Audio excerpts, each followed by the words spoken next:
You're listening to Sip and Grow the podcast, the show where we taste awesome, delicious wines while having unfiltered conversations about our passions, experiences, struggles, entrepreneurship, and life. My name is Nicole Di Pasquale, and I'm a wine enthusiast just trying to pursue her passions and dreams while taking you on the journey with me, one episode at a time.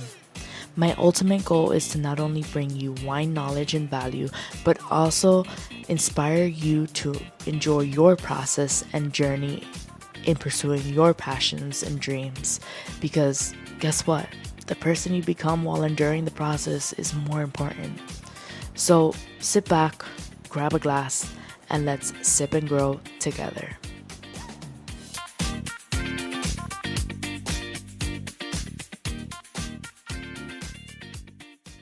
Hello, guys, and welcome back to another episode of Sip and Grow the podcast with me, your host, Nicole Di Pasquale.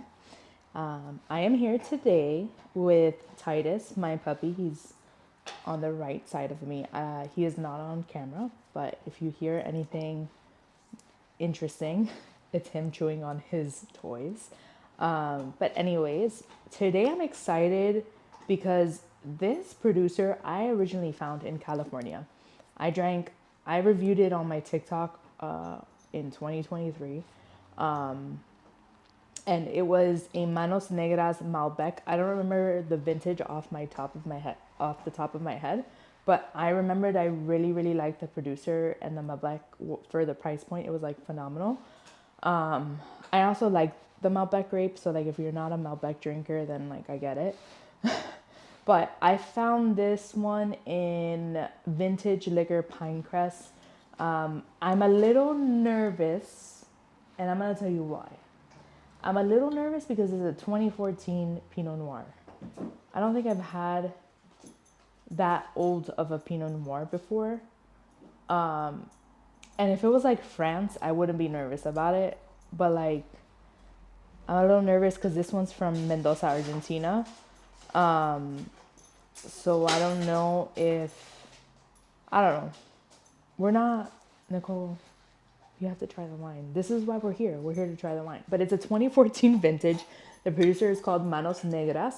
Fun fact about this producer, I don't want to butcher their last name, so I'm just going to use first name basis. I can write their last names in the show notes. But basically, Manos Negras was created by Alejandro and Jeff. They're still alive. They are two friends that worked together for 25 years at Bodega Catena Zapata. If you know, you know, like that is a huge, well-known bodega in Argentina, Mendoza. Very good, high-quality wines. I love Catena wines. So they basically created this label and vineyard. They own the estate now, but they basically created this winery and this label to kind of just branch out on their own. And the reason why they called it Manos Negras is because it's the concept of like getting your hands dirty. I don't believe they're certified organic, but they do practice like organic farming. So that's cool. And this is a Pinot Noir. Their main grape varietals are Pinot Noir and Malbec, but they do have other grape varietals. Like I saw a Chardonnay, Cab, and a couple other ones like on their website. I think they have like 8 other ones. Don't quote me on that. But this bad boy cost me around like the $20 range in vintage liquor. So yeah, let's go ahead and taste her. And while we open this up, I'm gonna give you a little story time on my puppy Titus. Titus is 7 months old. He's the cutest thing ever. And 5 days ago, he tore his ACL. How did he tear his ACL? Well, I'm gonna tell you how he tore it. I don't know because I wasn't home when he tore it. I crate him during the day. So like when I go to work, I put him in the crate. And I crated him. It was Wednesday. Yeah, it was on a Wednesday. And I basically Created him like normal in the morning, and then when I got home from work around like 6ish, I see that he's like not acting like himself. Like usually he goes buck wild when I get home. Like he is like, get me out of this crate right now. I am so excited to see you. And he's just going back and forth in the crate like, oh my God, mom's home, mom's home. He wasn't doing that. And I was like, this is weird. And I opened the door and he just sitting there looking at me, excited to see me, but he can't move. And I'm like, okay, something is wrong. Like this is not normal. So then I start like checking him. I'm like, oh my God, like, are you okay? I start like looking around, touching like his legs, his paw. And then when I go to his back right leg, there he like flinches and goes back. And I was like, oh, there's something wrong here. So fast forward, I'm like, you know, monitoring him and he can barely walk. He just wants to lay down on his bed and he's not doing anything. And when I fed him, I had to like take him to his food bowl. And then he ate kind of like on 3 legs, but he was like, he didn't know what to do. He was trying to figure it out. So then I took him to the vet on Friday and confirmed he tore his ACL completely, not partially, completely at 7 months old. And I'm just over here like, great. This crackhead just decided to tear his ACL.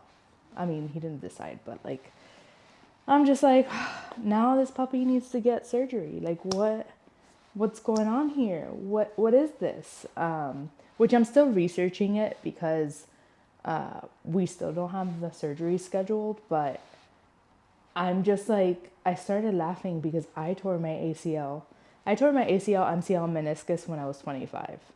So like, I literally looked at the doctor and I told him that, and then I was like, is the recovery process the same as a human? He's like, yeah, more or less, but for a dog it's like 3 to 6 months. And I was like, okay, cool, whatever.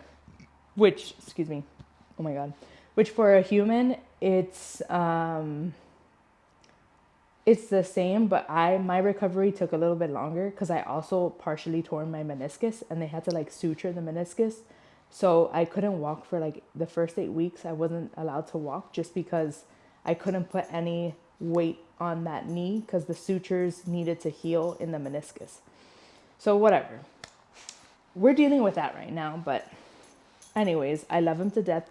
He's starting to walk normal again, which makes me question, like, did he really tear his ACL?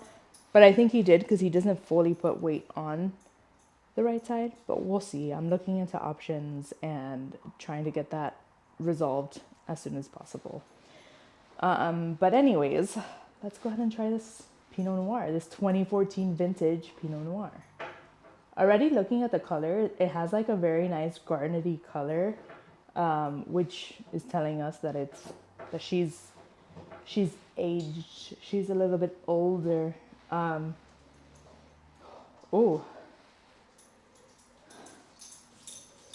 on the nose, hey Titus.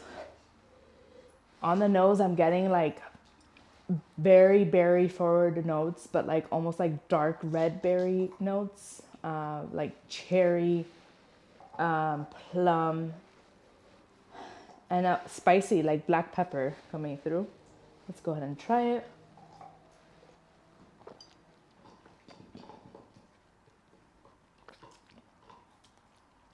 Ooh. So on the mouthfeel, she's very cranberry-like, very cherry-like, soft tannins, which is nice. Medium bodied, we like that. Soft tannins because it doesn't linger, like they're present, but they don't linger on your tongue. So I would say it's a very like mature Pinot Noir.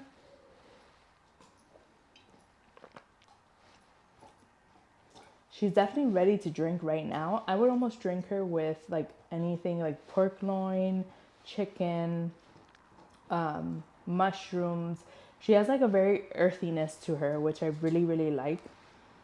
Honestly, not bad. It's not my favorite Pinot Noir, but it's not bad for a Pinot Noir from Mendoza, Argentina. My rating for this wine is, let me see.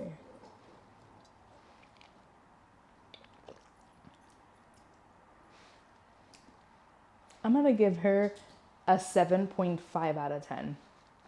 Not my favorite Pinot Noir, but she's not bad. I think it's a little bit overpriced, but I do think you're getting good quality, which is why I put her on the higher side of the rating.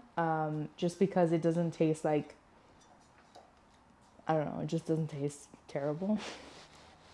I don't know what else to say.